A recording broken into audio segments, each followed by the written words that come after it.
Due Process, winner of 25 regional Emmy Awards. Due Process is a presentation of Rutgers University, Newark, and Rutgers Law School in Newark.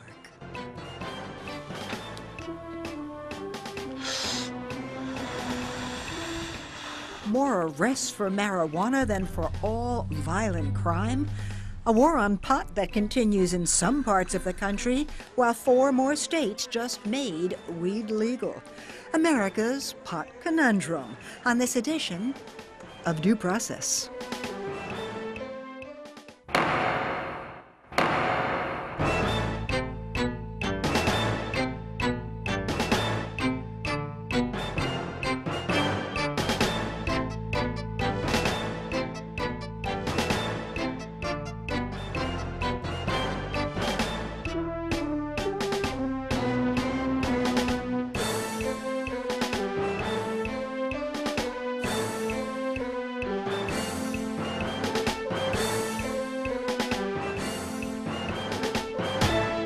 Whether the vote for president left you satisfied, shocked, or shattered, it made clear that we are a country divided.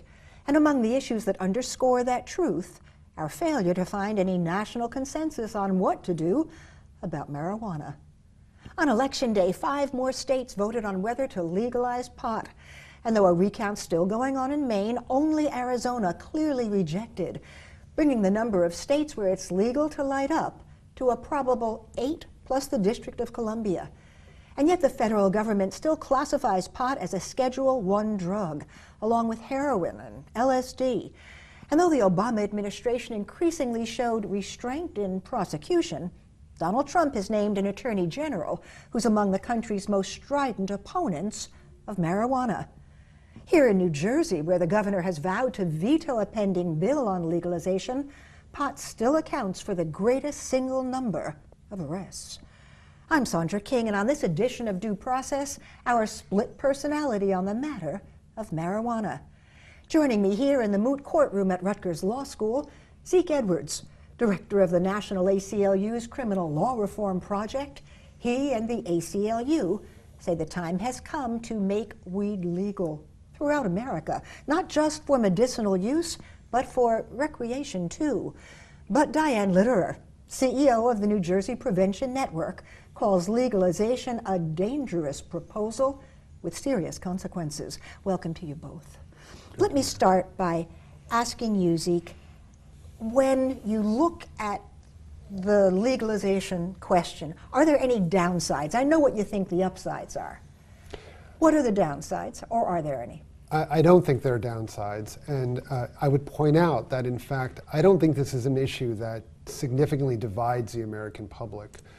Recent polling on both the issue of medical marijuana, where it shows that 75–80% of Americans support it, and also exit polling that I read after the election showed that over 60% of Americans favor legalization. I think there are only 60-40 would still be a division. Well, perhaps, although not a significant one, and I think one that's actually been going strongly in the direction of legalization. And I think the experience of the states that have legalized now for a few years, Washington and Colorado, including the new states that have legalized, that the trend is only going in that direction. Diane would differ with you there. So let me stop you on the subject of Colorado, which you've written about, talked about, and what is it that you say?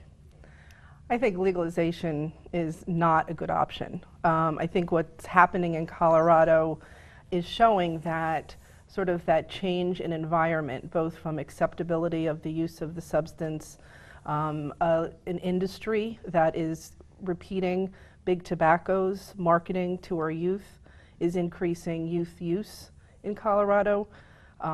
Hospital emergency room visits are increasing, car crashes are increasing. Hospital emergency room visits are increasing because of marijuana? Marijuana-related ER visits, yes. What does that mean? Like for what? For car crashes, for ODs on marijuana because of the ODs high on levels. Marijuana?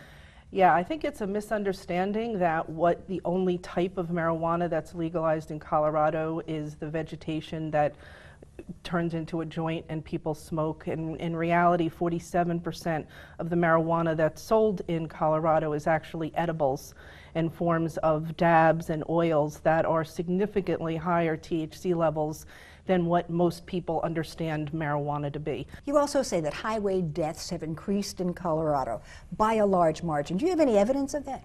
Yeah, the highway traffic safety statistics that are coming out of Colorado are showing more than double the fatality car crashes in regards to those under the influence of marijuana.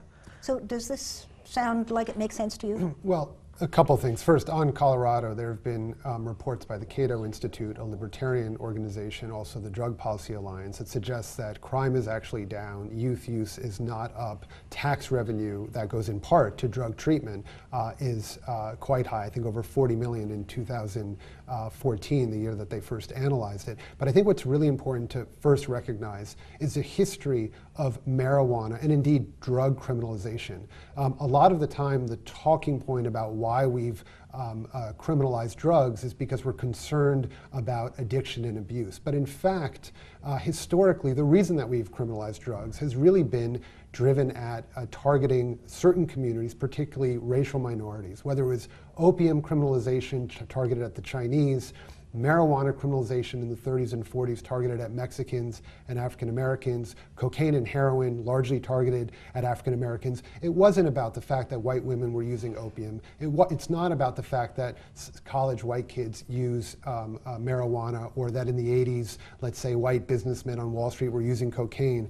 This is really about targeting communities of color. That is what our drug war for the last 40 years, trillions of dollars, millions of arrests, has been about. It's been an abject failure. It's ruined lives. It's increased our incarceration rates so that we're the leading incarcerator in the world. And that is why so many people realize that we have to take a smarter, more rational, more progressive view towards drug policy, and we should start with marijuana. Well, Diane, you sort of agree with one piece of that.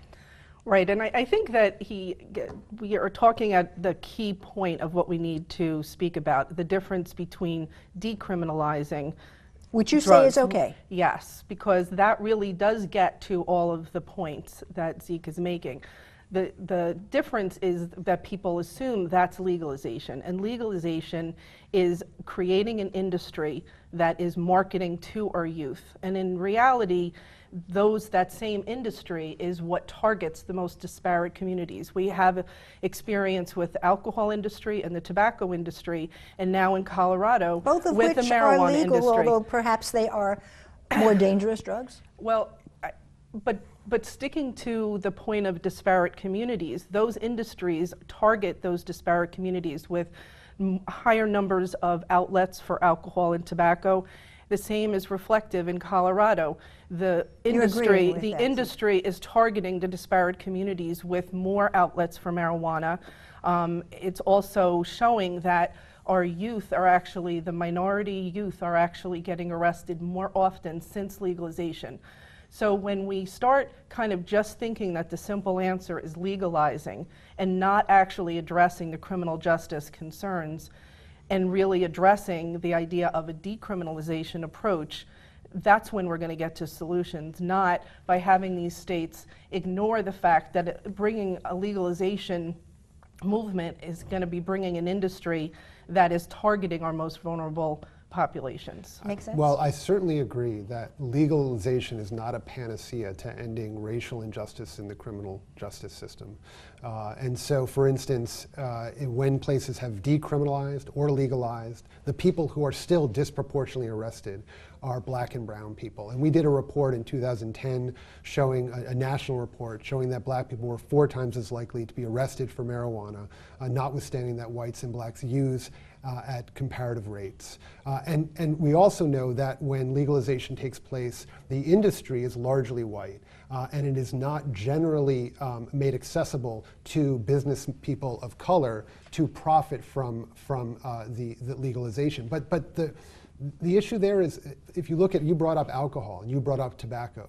The issue of targeting communities with poor communities and of color with tobacco use and alcohol use is a huge problem and needs to be addressed better. And it's also why we have a lot of regulation. I'm not saying we shouldn't have necessarily more on those two substances, but the answer to the fact that liquor stores and tobacco companies targeted communities of color should not be to criminalize tobacco use or criminalize alcohol use or really have law enforcement entangled in the use of those substances. And so I agree that legalization is certainly not a panacea. It's not going to address on its own the racial imbalances, but given the fact that we have so many people who are arrested and stopped and fined in communities of color, one of the ways to address that problem is to make the substance legal. Why is decriminalization not sufficient? Well, one of the reasons is, and let's just be clear, when we say legalization, we mean regulate. It's regulated, right? Sure. And so just like alcohol. But decriminalization, when Diane talks about it, she's talking about something short of legalization. Well, because when you have it decriminalized, it's still unlawful. It still means that you have the police enforcing laws around marijuana. You would be getting tickets and fines the way that, in fact, if you looked at, let's say, loitering for using alcohol or alcohol abuses, a lot of the time the people who are disproportionately impacted by those laws are black and brown people. And so the police will continue to target those communities even under a decriminalization scheme. Now, don't get me wrong, there are many states where the ACLU would be incredibly enthusiastic if they went from what they currently do, which is felonize and criminalize, to decriminalization. But I think long term. So the difference between New York and New Jersey? Yeah, right, but if you go to a place Philadelphia but there are places like Mississippi where, your second and third marijuana arrest can be a felony offense and you're looking at significant time. If Mississippi decided they wanted to decriminalize marijuana, that would be a significant step forward that we would support. So decriminalization as you see it, how would it work? Well, I think that the idea is for people that get stopped for marijuana use has an opportunity to get an assessment, to potentially be educated as to the negative effects of using marijuana, or potentially go to treatment. I think you'd be taken into court and then assigned to a program? Potentially, yes. So yes. You still are using the criminal justice system? Yes, and I think, again, even for, not so much for tobacco, but for alcohol is a legal substance, many people get arrested for violating the regulations around alcohol. So again, I think that the challenge of sort of just simply saying let's legalize isn't getting to some of the really complex criminal justice issues that need to be addressed. So, but I think this is the problem that was just raised, is that you would have the police being able to stop and search and then detain people, direct them into treatment, which I think is a highly problematic approach to marijuana, which is one of the least addictive substances when you compare it to, let's say, nicotine or to alcohol. And you would still have what we have now, which is that the police would be going into specific communities, profiling those communities, and then channeling people into really what's become a drug treatment industrial complex, largely involving also private companies, where people are being forced into treatment that they don't necessarily need, disproportionately black and brown. You don't have that with alcohol. You don't have that with cigarettes. You shouldn't have it for marijuana. I mean, we know that you can be seriously addicted to alcohol and, in fact, to cigarettes. But I would imagine, Zeke, that you don't see marijuana as an addictive substance? I think that it's certainly true that there are people who abuse marijuana. They use it too often. But a lot of the studies that I've seen suggest that it is either not addictive or certainly not nearly addictive as many other substances that we don't criminalize, that we don't send people into drug treatment court for, that we don't arrest them for, we don't profile them for. And I think we need to take a different tact on marijuana. We just came out with a report on the criminalization of drug possession more broadly. But one of the things that we found was that there were more arrests for marijuana possession than there were for all violent crimes combined. I feel like if you decriminalize but still allow the police to stop those same people, put them into drug treatment, search them, maybe look for other crimes. And who gets stopped. Search for warrants to possibly arrest them, you're really not addressing the problem the way that you would, at least more so, if you legalize. The last thing I would say there also, if you look at the revenue that Colorado and Washington have generated, much of which is earmarked to go into drug treatment, public safety, and other community needs, that's a gain for the community that's often most impacted. In fact, in Massachusetts, which just legalized, there's a provision of the law that says that a percentage of the revenue has to go back into the most impacted communities to help those communities with a number of public health problems. So Colorado is generating $2.4 billion industry. I don't know if that's good or that's bad, but that's a huge number. The tax revenue is $140 million. That's what's expected this year. Do those numbers have any? Do they carry any weight with you? I think it's a false premise that all of that revenue is going to go to things that are needed other than fixing the problems that the legalized substance causes. We again know that for every dollar in tobacco or alcohol revenues, $10 has a cost to society from health and other circumstances that directly correlate to that. So I know that our governor used the description of blood money, that the tax revenues coming from marijuana legalization would be, not really a positive thing because there's so many costs associated with it, including our kids' lives who, I have to disagree that marijuana is absolutely addictive. You say it's absolutely addictive. It absolutely is addictive. Physically addictive. Yes. Yes, and emotionally addictive and so forth. Yes, it is actually addictive. About 70% of our kids that are going into drug treatment are for marijuana addiction. People who are addicted to marijuana are at least 3 times. You're talking about in New Jersey? In New Jersey. You have numbers that show this? Mm-hmm. And kids, especially kids, when our youth start using drugs, including marijuana, it really changes their brain chemistry. Their brains are still developing and impacts them. They're much higher risk of addiction. Right now, 1 in 10 adults who use become addicted to marijuana. 1 in 6 youth that use, just acknowledging use. But if kids are daily users, that goes up to about 50% of kids that are daily users become addicted to marijuana. And you can say, okay, so how bad is that? There are a lot of problems with academic successes and work performance and so forth. But also as it relates to they can become addicted to other substances. About 92% of heroin users acknowledge having used marijuana. And they've all drank coffee and smoked cigarettes. Yeah. I mean, right? Everything can be seen, I think. Again, I think that it's important to, and this is one of the problems with when you start talking about legalizing and saying, okay, let's categorize how dangerous this drug is versus that drug. But we do in this country. We categorize, and we've got marijuana in a strange category, don't you think? And there's an analogy that, if you use opiates, it's like jumping off the 100th floor, so maybe marijuana is the 20th floor, but you don't want your youth jumping off of out of buildings and taking the risk associated with the substance So use. if you were Trump's new drug czar, would you keep marijuana in Schedule 1? Yes, I think there's a lot of research that needs to happen. Again, I think that when you're talking about like marijuana, heroin or LSD? Because when you're talking about the 99, 100% THC dabs and oils that are causing psychotic breaks and schizophrenia among people who use, I think that research should be had so that people can understand the consequences associated with it. First, there's no question marijuana is significantly less addictive than alcohol or cigarettes, but we treat those. We don't throw people into prison in those. We don't have this conversation about decrim versus legalization. But we're operating from somewhat of a false premise, which is that we're operating as if the reason that we have drug laws, right, the reason that we criminalized marijuana and criminalized opium and criminalized heroin was because because we were afraid of its addictive quality and we were afraid that so many people were using it as a public health issue. When in fact it was really about targeting specific races.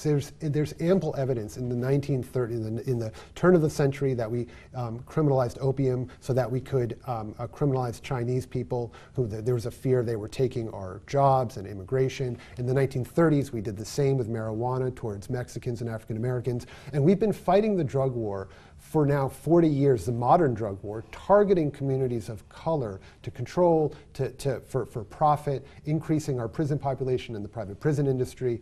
So the idea that the reason we have drug laws and why it's important is because we're concerned about public health ignores the long history of why we have criminalized in this country. Legalization would allow control. Right? I mean, people who smoke marijuana tell me that today it is completely different than when I was a kid. That it's a completely different substance, much stronger. But if in fact we legalized, then couldn't there be government control? You couldn't have 100% THC, for instance. That's exactly what they have in Colorado, though, and other But could that be places. fixed without saying no legalization? Well, I think that, alcohol legalization, I look at it from the perspective of keeping it out of the hands of youth and less about keeping it out of the hands of adults. adults. Of course, all of the states that are legalizing are very clear that it's only people over 21. Right, but that's not keeping it out of the kids' hands. But it's not keeping Nor it alcohol. So. But the issue is we're not keeping it out of the kids' hands. I mean, another myth about the drug war is that it succeeded in lowering drug use rates, that it somehow kept kids away from the risk of using and abusing drugs. And it hasn't done that. So it's failed in that mission. It's cost a tremendous amount of money. It has torn communities apart, criminalized vast swaths of particularly black and brown communities. And so I think if the objective is to keep it out of the hands of youth, all of the states that have legalized, obviously that is an objective, and it's going to be regulated, like we do alcohol and cigarettes. Does it mean that you don't have 13-year-olds who are drinking alcohol, 11-year-olds who are trying cigarettes? No. Is that something we want? Of course not. But the answer then is not to make cigarettes and alcohol somehow in this kind of nebulous place between criminalization and legalization, and then using law enforcement capabilities to start targeting people for it. Let me ask you, with only less than 3 minutes left. We have a new Attorney General who will be making a lot of decisions about things like marijuana. You comfortable with Director Sessions?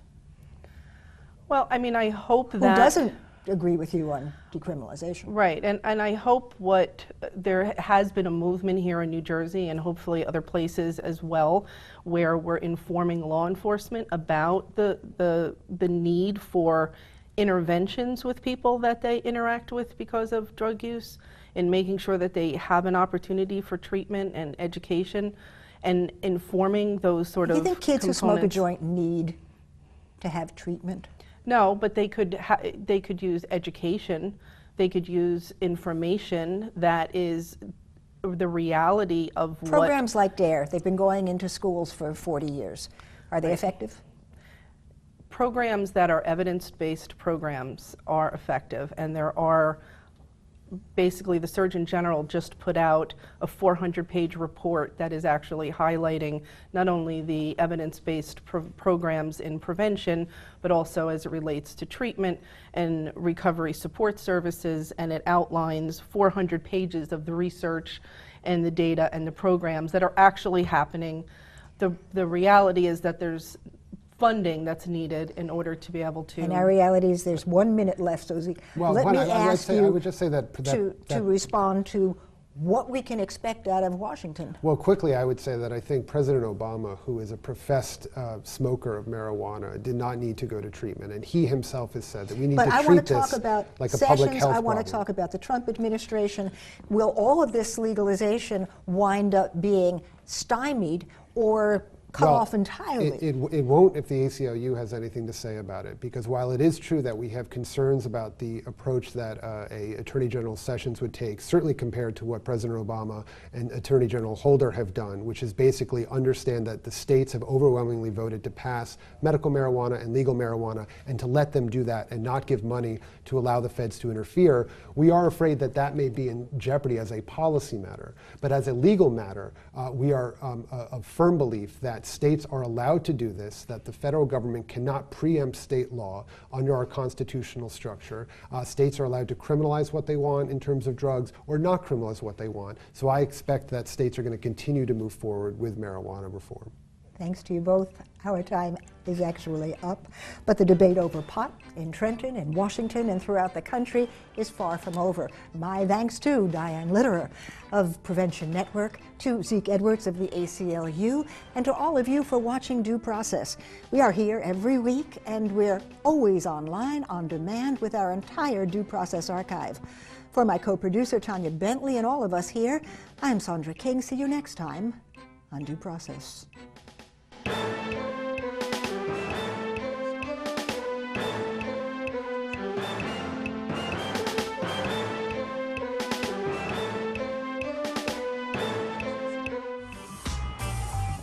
Portugal, like most countries, had a war on drugs.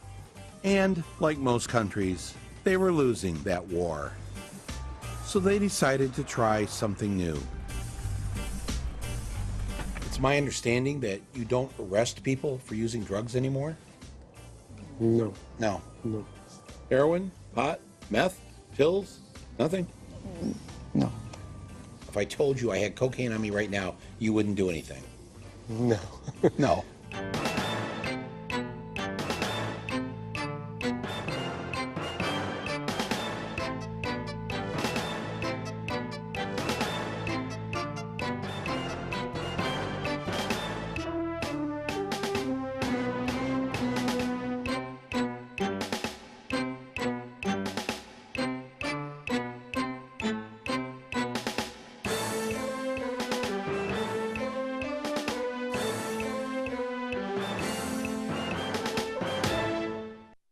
Want even more insight on law and justice?